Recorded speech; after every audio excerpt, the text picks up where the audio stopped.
más común de lo que generalmente se piensa que las personas tengan lo que creen que son recuerdos de vidas anteriores.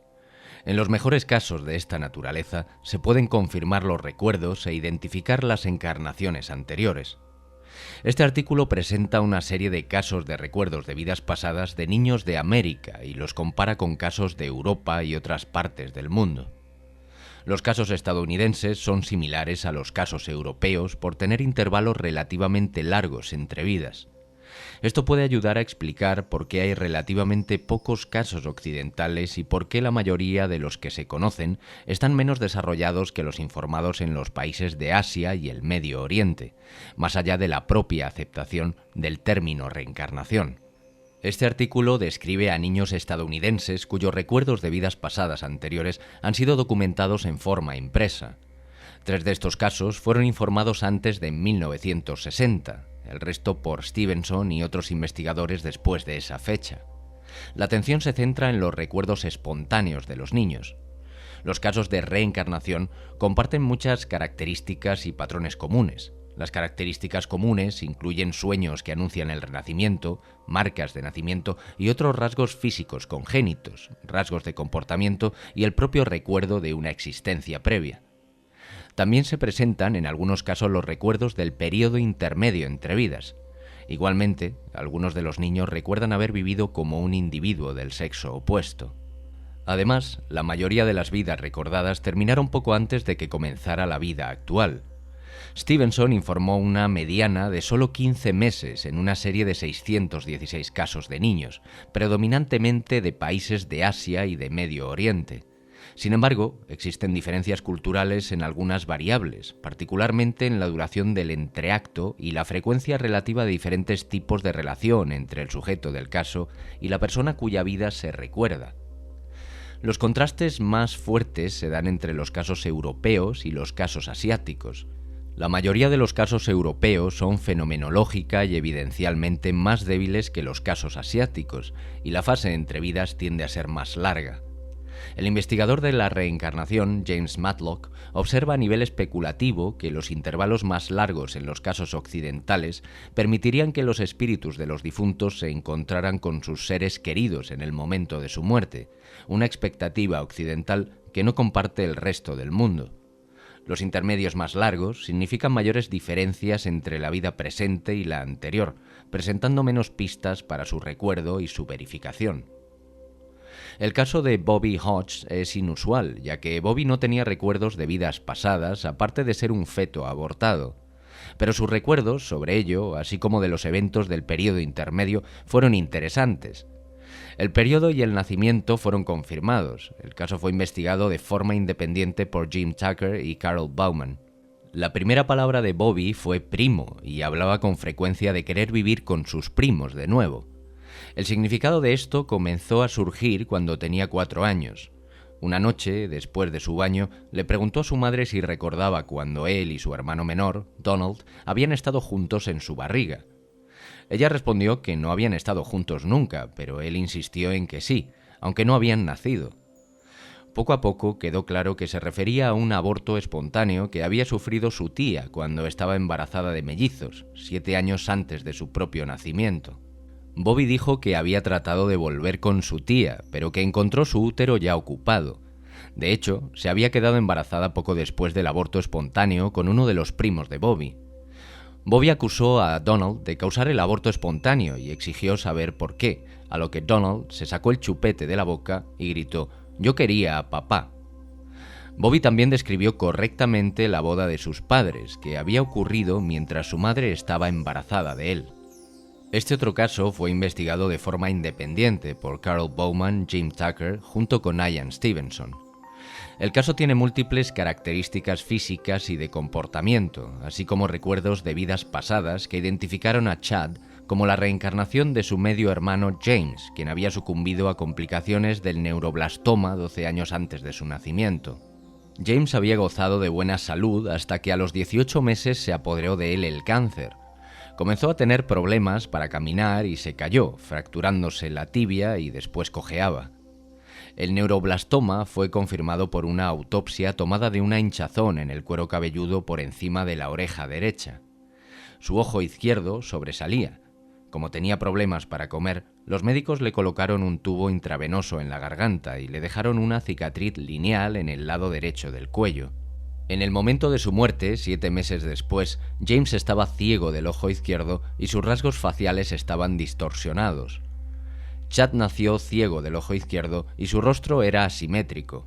Tenía una marca de nacimiento lineal que se asemejaba a una cicatriz quirúrgica en el cuello. También tenía un quiste en el lado derecho de la cabeza, detrás de la oreja, en el lugar donde le habían hecho la biopsia a James. Cuando Chad comenzó a caminar, cojeaba, aunque no se pudo encontrar una razón física para ello.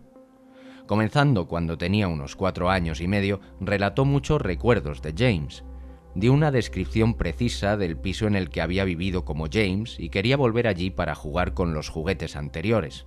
Describió con precisión la biopsia en el cuero cabelludo de James y recordó que no podía beber sin vomitar. Identificó una foto de James como una de él mismo. Su madre y otras personas que le conocían notaron que Chad tenía una personalidad muy similar.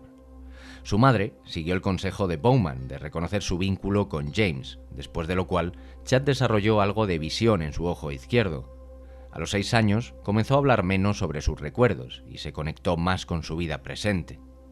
Este es el caso de Peter. 20 años antes de que Peter naciera, su familia sufrió una gran tragedia. Una noche, su perro los despertó con un fuerte ladrido y descubrieron que su casa estaba en llamas. Toda la familia pudo escapar, excepto un niño, Gary. Su padre regresó a la casa para rescatarle, pero ambos quedaron atrapados y perecieron entre las llamas. Este evento fue tan traumático que nunca se habló de él en la familia hasta que llegó Peter. Pero tenía recuerdos claros del evento, expresados tanto en los terrores nocturnos como en las historias que le contaba a su madre. Su madre, que era la hermana menor de Gary, era demasiado pequeña en el momento del incendio como para recordar muchos de los detalles que Peter relató, pero los confirmó con su madre y sus hermanos mayores.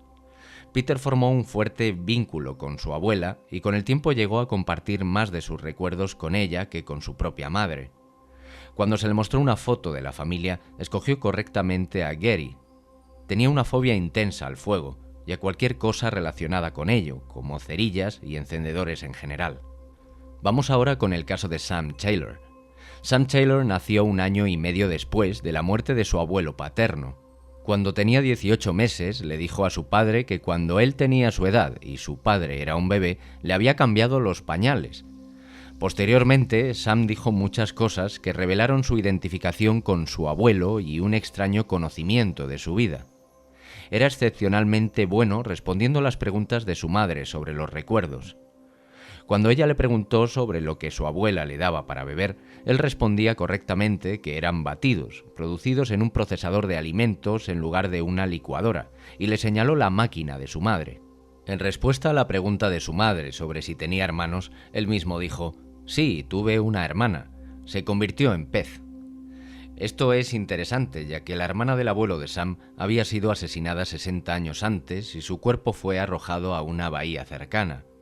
Sam también habló de haber visto a su tío Phil en el cielo antes de nacer de nuevo. Jim Tucker investigó este otro caso y escribió sobre él 2 veces, primero en un artículo de revista con las iniciales del nombre del sujeto y luego en un libro bajo el nombre de William. Este último se emplea en el siguiente resumen. William recordó haber sido su abuelo materno, John, quien tuvo una carrera en la policía. Después de que una lesión forzara su retiro, fue contratado como oficial de seguridad en un banco. Un día, después del trabajo, fue a una tienda de electrónica, donde descubrió que se estaba produciendo un atraco. Apuntó con su revólver al ladrón que estaba en la caja registradora, pero no sabía que tenía cómplices en otras partes del edificio. John recibió 6 disparos en la espalda. Las balas penetraron sus pulmones y su corazón. Fue trasladado de urgencia al hospital, pero al final ni siquiera pudo sobrevivir. William nació 5 años después de una de las hijas de John. Tenía extensos problemas congénitos en el corazón y los pulmones, compatibles con las lesiones de John. Entre sus varias marcas de nacimiento había una en el cuello debajo de la oreja izquierda, en el área del hematoma en el cuello de John citado en el informe de la autopsia. A medida que William crecía, su familia notó rasgos de personalidad que recordaban a John.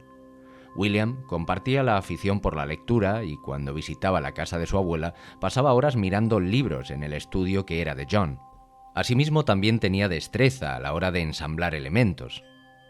A menudo hablaba de cómo había muerto en su vida pasada, describiendo correctamente el evento. Una vez le preguntó a su madre sobre el nombre de uno de los gatos de John. Ella dijo: ¿quieres decir maníaco? Y respondió William: no, ese no, el blanco, Boston. Solía llamarlo jefe, ¿verdad? Precisamente estaba empleando el apodo que John, pero ningún otro miembro de la familia, había usado para el gato. En respuesta a una foto de su madre estando embarazada de él, también le dijo que ella se sujetaba el abdomen mientras subía corriendo las escaleras de su casa. Cuando ella le preguntó cómo sabía eso, él dijo que la observaba desde fuera. En este otro caso, Carol Bowman investigó este regreso de una mujer como su bisnieta, 7 años después de su muerte. La madre de Dee y su abuela tenían una relación conflictiva. Después de la muerte de su abuela, la madre de Dee soñó varias veces con ella, pero siempre parecía alejarse. Luego, cuando quedó embarazada de Dee, comenzó a soñar con la mujer que venía hacia ella. Cuando tenía alrededor de 7 meses de embarazo, comenzó a sentir una presencia.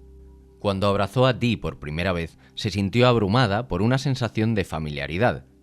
Aún así, la reencarnación estaba tan lejos de sus expectativas que no le dio crédito.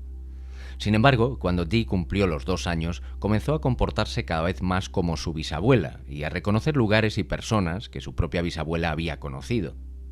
Cuando una amiga le regaló 3 gatos, los llamó Jenny, Leila y Lester, que su madre encontró más tarde en una genealogía familiar. Jenny y Leila eran las hermanas de la bisabuela de Dee, y Lester era su hermano. En este punto, la madre de Dee ya no podía ignorar que había probablemente una relación directa entre ambas. Este otro caso es el de Jesse Cornick. Él recordó ser su hermanastro, Brent, quien murió en un accidente automovilístico 3 años antes de su nacimiento.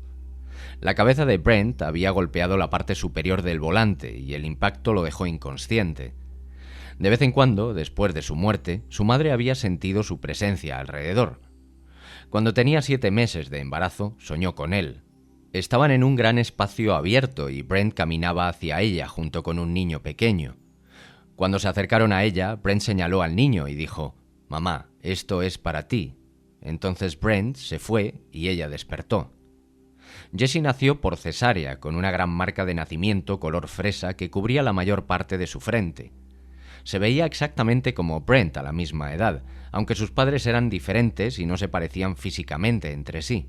Cuando Jessie empezó a hablar, la identificación con Brent se hizo aún más clara. Señaló una foto de Brent y declaró: «¡Hey, ese soy yo!». Conocía el camino a través de su vecindario y condujo a su madre de regreso al departamento en el que ella y Brent habían vivido. Al igual que él, le encantaba jugar con pelotas y usar sombreros, y recordó un incidente de la vida de Brent, cuando su hermano menor casi provocó un incendio en su apartamento. Este penúltimo caso es el de Katie. La abuela de Katie tenía problemas de conducta con sus hijos, pero antes de su repentina muerte, las dos se reconciliaron y se hicieron cercanas. Luego apareció en los sueños de la madre de Katie, pero estos sueños cesaron cuando la madre quedó embarazada.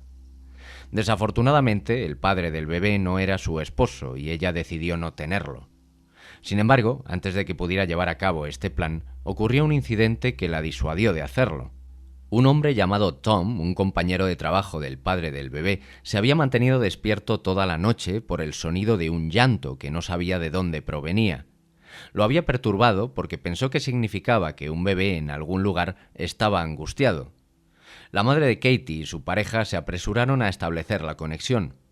La madre finalmente no interrumpió el embarazo, se divorció de su esposo y se casó con el padre del bebé. Tan pronto como Katie pudo formar oraciones completas, le preguntaba a su madre: «¿Recuerdas cuando yo era tu mami?». Al principio su madre no se lo tomó en serio, pero cuando Katie lo repitió poco antes de cumplir 3 años, decidió seguirle el juego y le preguntó cómo se había llamado. Dijo: «Solían llamarme Blondie». Este había sido el apodo de su abuela cuando era pequeña, pero no la habían llamado así durante muchos años antes de su muerte.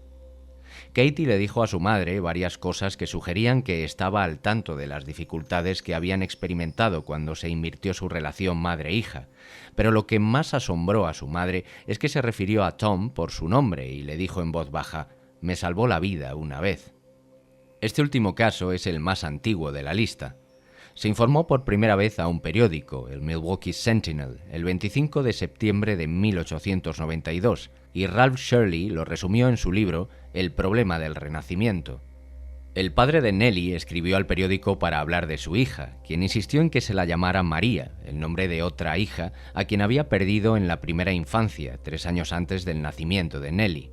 Cuando María estaba viva, la familia residía en Effingham, Illinois, de donde se habían mudado. Cuando Nellie tenía 9 años, su padre necesitaba regresar a Effingham y la llevó con él. Una vez allí, Nellie reconoció la casa en la que había vivido María y también a varias personas que conocía. Le pidió a su padre que la llevara a la escuela a la que solía asistir. Una vez allí, caminó directa hasta el escritorio que había sido de María diciendo: «Aquí es donde yo solía sentarme».